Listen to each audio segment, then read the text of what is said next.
Assalamualaikum warahmatullahi wabarakatuh. Sebelum kita mulai kisah yang penuh hikmah ini, mari kita bersholawat kepada Nabi Muhammad sallallahu alaihi wasallam, agar kita diberikan panjang umur yang barokah. Jangan lupa subscribe dan berkomentar di bawah, karena subscribe dan komentar Anda sangat berarti bagi kami.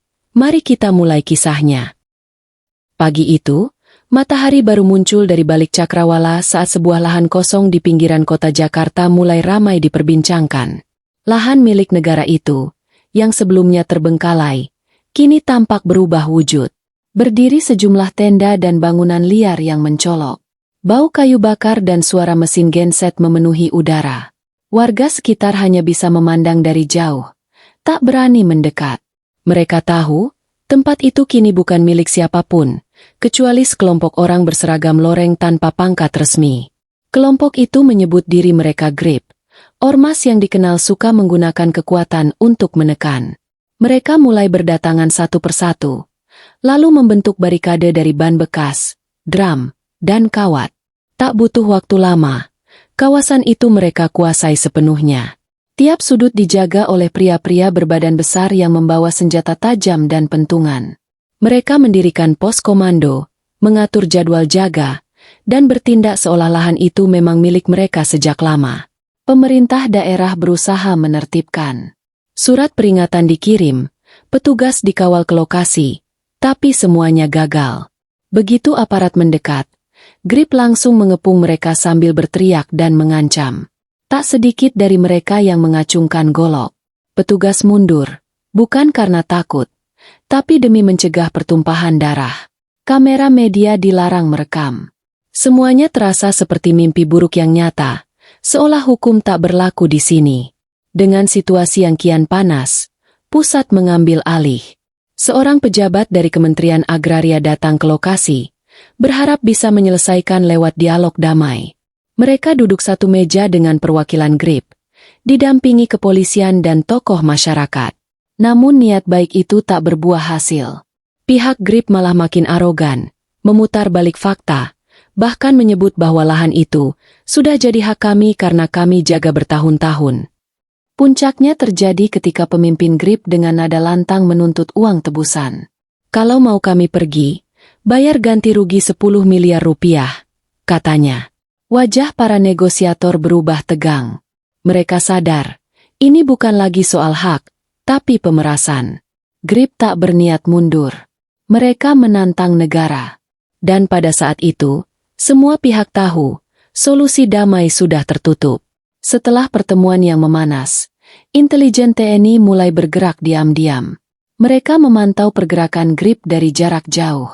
Terlihat jelas, ormas itu tak hanya bertahan, tapi bersiap perang. Mereka memperkuat barikade dengan kayu dan beton, menambah penjaga, serta mengangkut karung-karung logistik dari luar. Tak sedikit yang datang membawa senjata rakitan. Di malam hari, sorotan lampu dan obor menyala terang, tanda kewaspadaan tinggi. Mereka tidak main-main.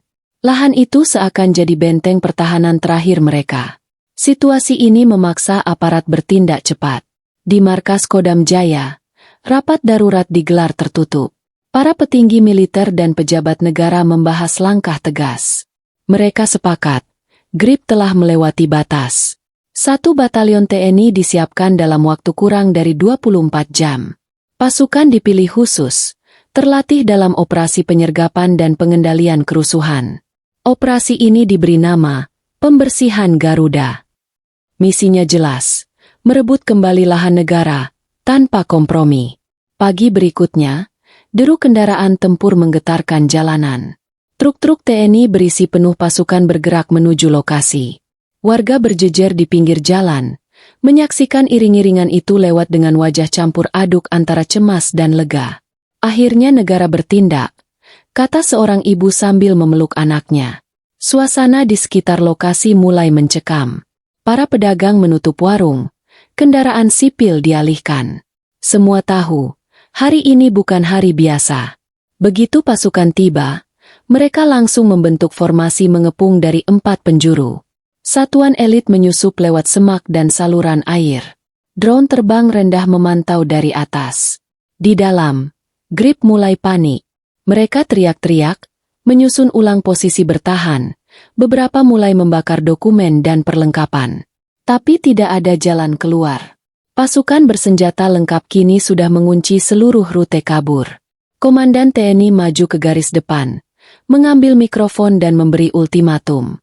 Ini tanah negara. Serahkan diri kalian sekarang juga. 5 menit, atau kami masuk. Suara itu menggelegar, mengiris keheningan pagi yang mendadak hening. Anggota GRIP tak bergerak. Beberapa menyiapkan senjata. Lainnya hanya berdiri terpaku. Waktu berjalan lambat. 5 menit yang menegangkan itu terasa seperti seabad. Tak ada jawaban. Maka, perintah terakhir pun keluar. Gas masuk. Begitu ultimatum berlalu tanpa respons, pasukan TNI langsung bergerak. Mereka menyebar dalam formasi cepat. Granat asap dilempar ke udara, menyelimuti lokasi dengan kabut putih pekat. Asap itu membuat pandangan anggota GRIP terbatas. Suara batuk dan teriakan mulai terdengar dari balik tenda-tenda. Dalam kekacauan itu, pasukan khusus menyelinap masuk dari berbagai arah. Langkah mereka tenang, sigap, seperti hantu yang muncul dari balik bayangan. Tak ada waktu berpikir bagi para penjaga GRIP. Keributan pecah di berbagai titik. Beberapa anggota GRIP mencoba melawan, melempar batu, mengayunkan parang, bahkan menusuk dengan bambu runcing. Tapi pasukan TNI sudah siap. Mereka melumpuhkan lawan dengan gerakan cepat, menangkis, menjatuhkan, lalu memborgol. Pukulan dan tendangan tak terelakkan. Suara barang pecah, tenda roboh, dan teriakan minta tolong menyatu jadi satu. Tapi tidak ada peluru ditembakkan. Semua berlangsung terukur, sesuai perintah. Di sisi barat, pimpinan GRIP berusaha kabur lewat selokan besar yang membentang ke arah pemukiman warga. Ia merangkak dalam kegelapan, tapi gerak-geriknya sudah dipantau drone sejak awal. Dalam waktu singkat, pasukan menyergap dari atas. Ia ditarik keluar dalam kondisi basah, kotor, dan tak berdaya. Wajahnya tergores, bajunya robek, tapi matanya masih menatap penuh kebencian. Dengan kasar, ia diborgol dan digiring ke truk tahanan. Sementara itu, sebagian anggota GRIP yang tersisa mencoba melarikan diri ke arah rumah-rumah warga. Namun respons warga sungguh mengejutkan. Mereka bukan hanya menolak memberi perlindungan, mereka justru menunjuk dan melaporkan posisi para pelarian. Di sana bang, masuk gang itu.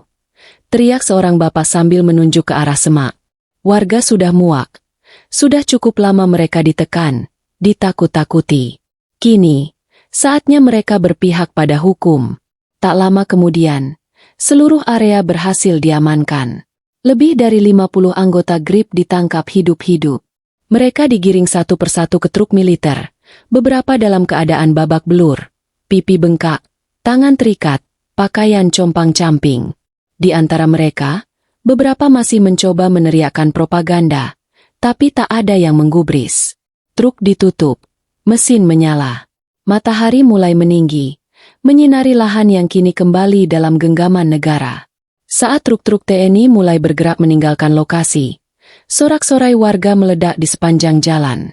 Mereka bertepuk tangan, melambai ke arah para prajurit, bahkan sebagian meneteskan air mata lega. Hidup TNI! Teriak seorang ibu sambil mengangkat kedua tangannya. Anak-anak yang sebelumnya ketakutan kini ikut bersorak, melihat pahlawan-pahlawan berbaju loreng itu menjaga ketertiban. Momen itu terasa seperti pembebasan dari penjajahan baru, penjajahan oleh rasa takut. Di atas kendaraan tempur, para prajurit tetap diam dan fokus. Mereka tahu tugas belum sepenuhnya selesai. Setelah operasi militer, proses hukum akan berjalan. Para anggota GRIP akan diinterogasi, dicatat identitasnya, dan diadili sesuai aturan. Tapi bagi mereka, kemenangan hari ini adalah bukti bahwa negara tidak bisa dikalahkan oleh intimidasi. Tanah yang selama ini dikuasai secara ilegal, kini kembali pada pemilik sahnya, Republik Indonesia.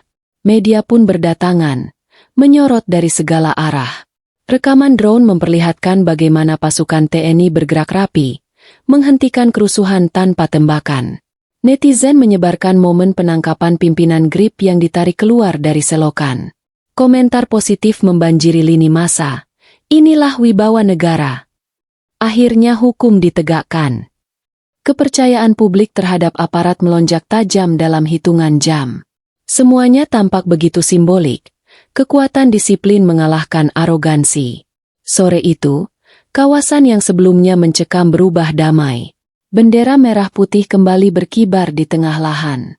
Pasukan TNI masih berjaga, memastikan tak ada sisa-sisa perlawanan. Warga mulai kembali beraktivitas. Namun kali ini dengan senyum di wajah. Warung buka lagi. Anak-anak bermain bola di tanah yang dulu jadi zona konflik. Di balik lelah dan luka yang tertinggal, ada harapan baru yang tumbuh, bahwa ketertiban bukan utopia. Sebelum malam turun, di ujung jalan terdengar suara lantang dari sekelompok pemuda. Mereka menyanyikan lagu Indonesia Raya dengan suara penuh semangat. Merdeka! Merdeka! Teriak mereka setelahnya. Suara itu menggema ke segala arah, menandai bahwa hari ini bukan sekadar kemenangan militer, tapi kemenangan rakyat. Rakyat yang selama ini diam, kini bersuara kembali. Dan di tengah semua itu, satu pesan kuat tersisa. Selama masih ada yang berdiri untuk kebenaran, negeri ini tak akan tumbang.